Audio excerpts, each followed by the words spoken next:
For travelers in and around Cenla, one national bus service appears to be back in our region. Yes, and amid the back and forth between previous locations within Central Louisiana, the bus service's new location is hoping to be a long-term solution.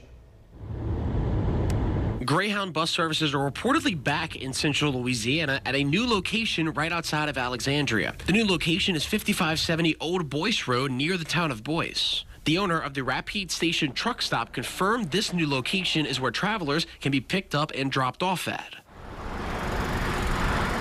It's been nearly 6 months since the bus service canceled its location in Alexandria. Greyhound ceased servicing buses at the Last Stop No. 2 convenience store and gas station as of June 19th, 2025, according to store manager Jennifer Parker. That store is located on North 3rd Street. Greyhound says the location was initially meant to be a temporary meeting point until a permanent bus station is established.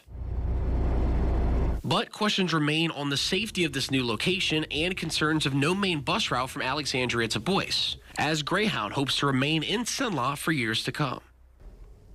And travelers can use that location to take them through hundreds of bus stops across the United States. That includes cities here in Louisiana, such as Lafayette, Shreveport, and Opelousas. So Alexandria back on the map now, as you can see here, with that Boyce location. But it also can go around to Natchitoches, even Ruston in some spots. And here in South Louisiana, or I guess in South Louisiana, also some major spots as well. So really a great asset, not only for this area, but for the region itself. And this story was all made possible thanks to a viewer-submitted tip. So if you have a possible story for our team to report on, you can head over to KALB.com and click on the Submit a Story tab.